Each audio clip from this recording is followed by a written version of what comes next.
Go.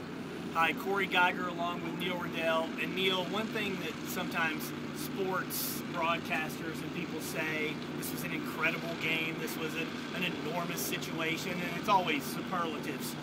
We really just witnessed one of the most incredible games and situations in college football history today. Yeah, both during the week and when we finally did get to the game. I think Penn State community, the Nittany Nation, and Nebraska put forth just such a superlative effort, and it could not have gone better.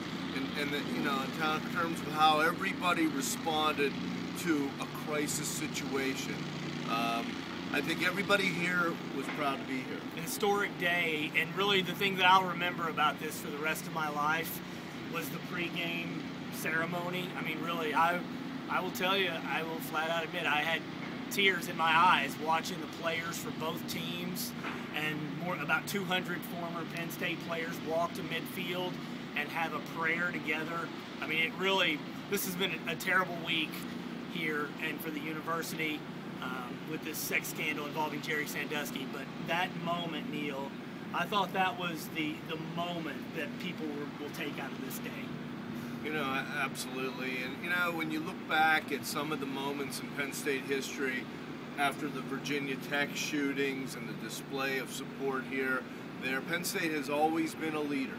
You know, some of the allegations, if true, and obviously the carnage that has followed with a complete turnover of their top leadership, including Joe, I think they took a step toward healing today, and I think Penn State is still positioned for success in the future. You know, obviously you're going to have a black mark forever, but I think they acted swiftly, and I think everybody put their best foot forward today. I give the Board of Trustees a lot of credit. They did act swiftly. They made some tough decisions this week, decisions that had to be made.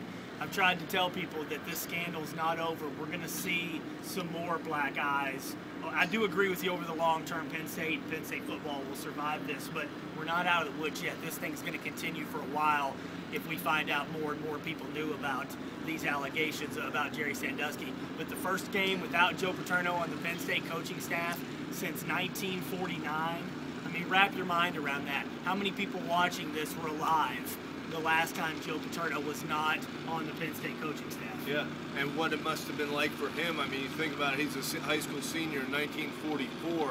So really, this is, on Thursday, he woke up and was not part of a football team since probably like 1938, 1939, 70 plus years. So, you know, I wish Joe well. I realize obviously this thing has been very messy, and but I hope that he can, begin to heal himself at some point, and I think that's going to be very difficult. The entire Penn State community should be proud about this, and many people talked about that today, including new University President Rodney Erickson talked about, how proud he was of how everyone acted. A sellout crowd of 107,000 people, very respectful to both teams, and very supportive of these Penn State players who, I continue to say, they're the ones who got caught up in the middle of this. And before we get any further, you have to give just tremendous respect to these Penn State players. The worst week of their lives, sure. They get down 17-0, and they come back, show tremendous character, and they're within a minute or two of maybe winning this game. They lose 17-14. But these kids, Neil, just outstanding effort, character, leadership on this team. That doesn't surprise me. It really doesn't. Even though, you wonder how they're going to play after their hearts were ripped out. This has been a program of character that's recruited quality kids. They had a slow start. That's two games in a row they haven't scored in the first half. But once they recovered from that, and they obviously didn't play their best game, maybe all the way around, but for sure on offense, it didn't surprise me. I thought they were going to win the game. I wasn't sure they were going to win the game. I picked Nebraska before all this happened. After it happened, I thought Penn State would win the game. And we'll talk about many more aspects of the whole big picture in the days, weeks, and months and years. The story's not going to go away when all the legal proceedings, all of the finding, I mean, we're talking years and years possibly before we're finished with all of this. But from a football standpoint, they lost. They're 8-2.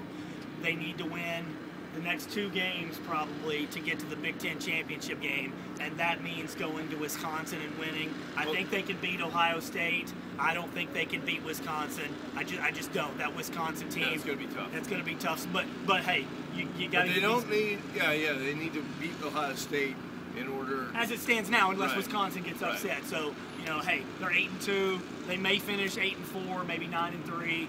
But at the end of the day, we're not going to remember the score of this game. Right. We're probably not going to remember, which bowl game the team went to. We're going to remember this scandal, unfortunately. But I hope we also remember how everyone reacted and responded today with the nation and the world's eyes on State College, Pennsylvania. Yep, they put their best foot forward. All right, for Neil Rudel, I'm Cory Geiger. Thanks for tuning in.